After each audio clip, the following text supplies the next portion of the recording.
नमस्कार, मेरा नाम गौरव चौहान और मैं आयुष मिनिस्ट्री से सर्टिफाइड योगा प्रोटोकॉल इंस्ट्रक्टर और एक योगा थेरेपिस्ट। आज हम बात करेंगे कि बच्चों की पढ़ाई को लेकर माँ बाप जितना तंग हैं और जितना पैसा लगा रहे हैं, मुझे नहीं लगता कि हमारे माँ बाप हमारे समय में इतना तंग थे या इतना पैसा लगाया होगा, है ना। और अभी जब मान लीजिए एग्ज़ाम आ जाए तो ये तो अलग ही फीवर हो जाता है माँ बाप को भी और बच्चों को भी। तो इस सब को हैंडल करने के लिए कैसे हम योगिक तकनीक से योग की हेल्प लेकर अपने बच्चों का कंसंट्रेशन थोड़ा सा इम्प्रूव कर सकते हैं, है ना, उनकी मेधा शक्ति, उनकी मेमोरी पावर बढ़ा सकते हैं। चलिए, तो आज के सत्र में देखते हैं कैसे ये छोटे छोटे अभ्यास से भी आपके बच्चों को मेमोरी अच्छी होगी और आपके अपने भी, आप भी ट्राई करें, ये आपके लिए भी बढ़िया है। शुरू करते हैं आज का सत्र। सबसे पहला अभ्यास, बच्चों को थोड़ी सी ब्रीदिंग करा देते हैं। ब्रीदिंग के लिए हम बड़े लोग भी we end up breathing shallow, बहुत कम ब्रेथ ले पाते हैं जब काम में बिजी होते हैं। तो उसके लिए सबसे पहले एब्डोमिनल ब्रीदिंग से शुरू करते हैं। तो दोनों हाथ पेट पे रखेंगे, मान लीजिए खड़े हैं या बैठे हैं, जैसे भी आपने ब्रीद इन किया, पेट को फुलाया एकदम बिग लाइक अ बलून, और फिर एम्प्टी योर स्टमक, हाथ से पुश करेंगे। ठीक है, ब्रीद इन, आंख बंद करके,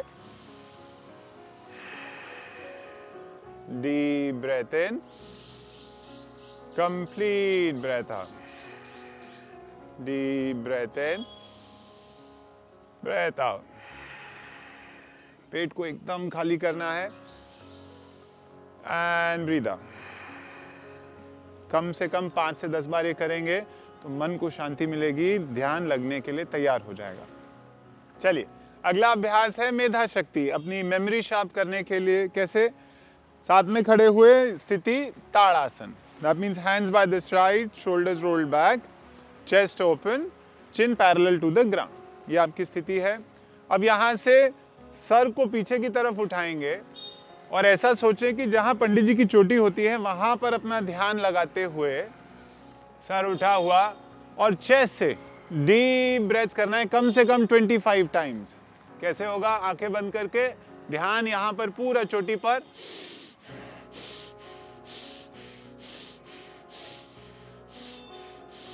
पूरा हेड बैक करके, और फिर आराम से ब्रीद इन ब्रीद आउट करते, हेड नीचे लाएं, गर्दन को राइट लेफ्ट रोल करें, गर्दन में तनाव ना आए, और वापस 25 स्ट्रोक्स का एक राउंड होगा। ऐसे 2 से 3 राउंड करेंगे और आप देखेंगे कि मेमोरी शार्प होने लगेगी, दिमाग में ऑक्सीजन जाने लगेगी, है ना।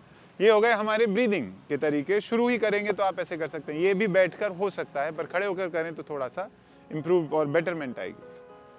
चलिए, अगला अभ्यास ताड़ासन। ताड़ासन में पैरों में 2 उंगली का गैप रखें तो ठीक, जोड़ पाए तो भी ठीक, पर 2 उंगली का गैप ठीक रहता है इसमें। ब्रीद इन करते हुए हाथों को सामने, breathe out, palms facing outward, हाथों के अंगूठों को मिलाना ना भूलें, फिर हाथ सर के ऊपर। अब इसके बाद सबसे पहले अपना गेज एक स्थान पर देखें जहां ऐसी कोई चीज जो मूव ना हो रही हो। अगर आपके सामने दीवार है तो दीवार, कोई पिक्चर है तो पिक्चर। मैं थोड़ा सा नीचे घास में देखूंगा, और जैसे ही ऊपर उठाएं, हील्स हवा में उठाते, एक स्थान पे बस गेज रखें। कीप ब्रीदिंग, करीब 30 सेकंड्स तक इसको करेंगे।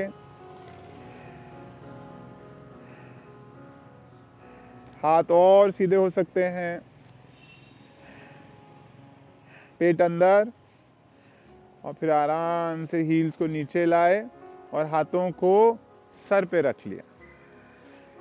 ठीक है, ये आप 2 से 3 बार करेंगे, कंसंट्रेशन के लिए बहुत अच्छा है। अगला अभ्यास यहीं से त्रियक ताड़ासन। त्रियक ताड़ासन कैसे होगा? पैरों में मैंने देखो गैप बढ़ा लिया है, हिप्स जितना या हिप्स से थोड़ा ज़्यादा, पाम्स फेसिंग अपवर्ड फिर से हो गए। ये आपकी सेंटर पोजीशन है। ब्रीद इन है सेंटर, पेट अंदर खींचते हुए, ब्रीद आउट राइट साइड, फिर centre, breathe out left side, फिर सेंटर। जो इसमें रुक पाए थोड़ी देर वहीं रुकेंगे। ब्रीद इन और ब्रीद आउट, स्ट्रेच करके साइड में, एक साइड में जाके थोड़ी देर रुकें। दोनों लेग्स पर बराबर वजन हो, हिप साइड में ऐसे ना जाए, उनको सेंटर में रखते, और फिर वापस आके दूसरी तरफ भी थोड़ी देर रुकें। कोहनियां जितनी सीधी हो अच्छा, फिर सेंटर में आकर आराम से हाथों को नीचे लाएं, विश्राम करें और देखेंगे कि ये कमर को भी कम करेगा। आजकल बच्चों को वजन का भी थोड़ा इशू है, बट ये वैसे भी आपकी कमर पर और मेंटल एबिलिटी को, ब्लड का सर्कुलेशन माइंड की तरफ धीरे धीरे बढ़ाने लगेगा, है ना। अगला अभ्यास रहेगा वृक्ष आसन, ट्री पोज। वृक्ष के लिए पोजीशन आपको पता है, ताड़ासन स्थिति, ताड़ासन। पैर को बाहर निकाला, ब्रीद इन, और ब्रीद आउट करते हुए हील को उठाकर अपने पेरिनियम रीजन के पास, और पंजा से आगे ना हो, पंजे को नीचे की तरफ ड्रॉप कर दें, है ना, और घुटना जो है साइडवेज जाएगा। यहां भी रह पाए तो ठीक, गेज एट अ पॉइंट, किसी एक स्थान पर टकटकी लगाकर देखें, और अगर हाथ पूरे ऊपर जा पाए तो बहुत ही अच्छा।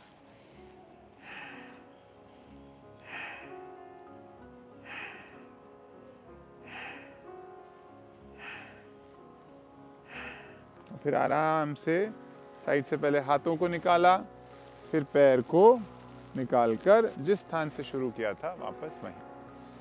सिमिलरली दूसरी तरफ होगा, ब्रीद इन और ब्रीद आउट, हील का पोजीशन। अच्छा, जो ये ना कर पाए, जो यहां पैर ना रख पाए और लगे कि यहां रख सकते हैं तो भी चलेगा, नी को छोड़ के कहीं भी, घुटने को छोड़कर कहीं भी पैर लगाकर इसको बैलेंस कर सकते। हाथ जोड़े तो ठीक, और फिर हाथ सर के ऊपर गए तो भी ठीक।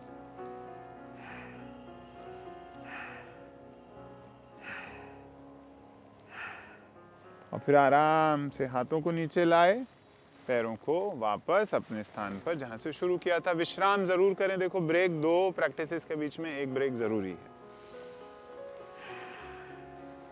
Very good.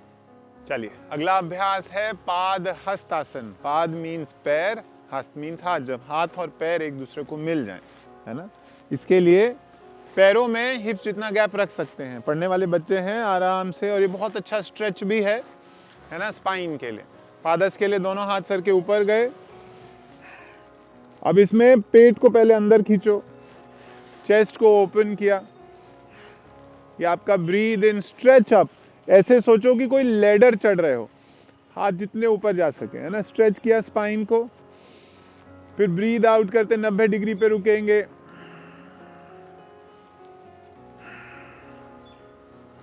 Further breathe out, body जितनी फॉरवर्ड स्ट्रेच। अभी क्या होता है, देखो, हिप्स पे वजन, हील पे वजन ज्यादा, वजन को ट्रांसफर किया, हाथ जितने दूर लग पाए उतना अच्छा। Then keep sliding them. अगर हाथों को पंजों के नीचे रख लगा लें तो भी ठीक।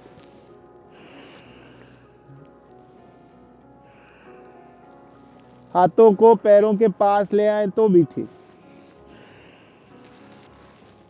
घुटनों के पास आपके सर आ जाए तो भी ठीक।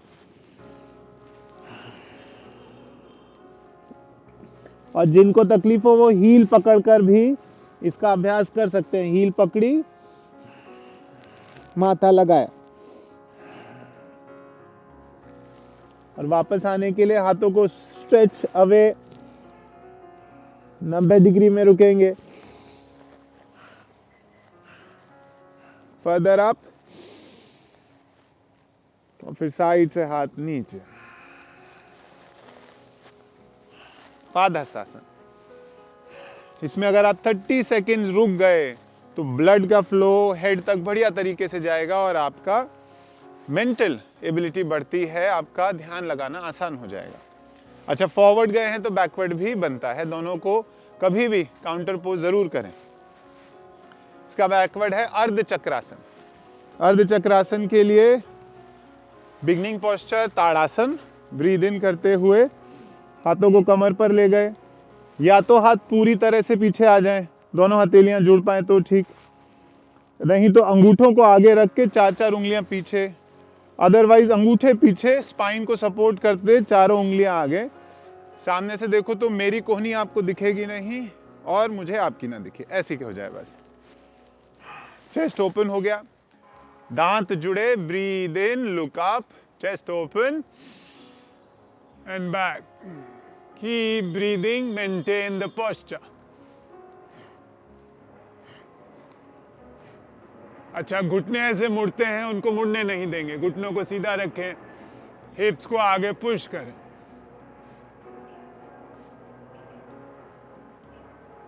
फिर ब्रीद इन, ऊपर, आराम से हाथों की पोजीशन वापस, विश्राम। आखिरी अभ्यास Virabhadrasana, warrior pose, Virabhadrasana number 1। ठीक है, कैसे करेंगे? एक तरीका तो यह है कि आप सीधा पैरों को खोला, राइट फुट आउट, और आप बॉडी को मोड़ दिए, बट इजी, क्योंकि बच्चों की बात हो रही है, तो ऐसा सोचेंगे कि स्टैंडिंग एट वन एज, और आप एक स्टेप फॉरवर्ड ले रहे हो, जस्ट थोड़ा सा बड़ा स्टेप ले रहे हो। ठीक है, ये पोजीशन आ गई, आपके बैलेंस बनाने की कोशिश करेंगे। हील लगाएं पहले शुरू में, दोनों हील देखें एक लाइन में हो, पंजा पीछे से 45 डिग्री आउट, आगे वाले नी को पुश किया, मेकिंग श्योर कि नी आपके पंजे को क्रॉस ना करे, अपने पेल्विस को फॉरवर्ड पुश किया है ना, फॉरवर्ड जैसे ही होगा बैलेंस बनाना और मुश्किल हो जाएगा। फिर हाथों का नमस्कार और सर के ऊपर, breathe in and breathe out. थोड़ा सा लेवल अप करना है तो पीछे से हील उठा लें, लुक अप, और फिर घुटना सीधा, साइड चेंज हो जाएगा। सिमिलरली लेफ्ट फुट आउट, पीछे वाला पंजा 45 डिग्री आउट, नी बेंड किया, दोनों हाथों का नमस्कार। अच्छा, पेल्विस का मूव होना जरूरी है ताकि आप फॉरवर्ड इसमें आ जाएं, हाथ सर के ऊपर। अगेन पीछे से हील उठाई, आगे वाले पैर पर वजन बढ़ाया, फिर आराम से हील रखा, वापस। वीरभद्रासन नंबर 1। चलिए, आज के अभ्यास इतना ही। चाहे बच्चे हों चाहे बड़े हों, हर कोई इसे कर सकता है और हर कोई इसका लाभ ले सकता है। योगा अगर हम सोचें तो एक इंटीग्रेटेड प्रोसेस है। आप ये ना सोचें कि मान लीजिए कोई तकलीफ है कि ये करके मैं ठीक हो जाऊंगा, नहीं, उसको पूरा इंटीग्रेटेड प्रोसेस मान के चलें और एक साथ यूज करें, सारा कुछ करें, चाहे व्यायाम, छोटे बड़े व्यायाम हों और चाहे बड़े आसन हों, है ना। पर ऐसे छोटे छोटे कैप्सूल्स जरूर ट्राई करें और देखें आपको क्या फायदा देते हैं। चलिए, मिलते हैं अगली बार किसी नए अभ्यास के साथ। हरिओम तत्सत।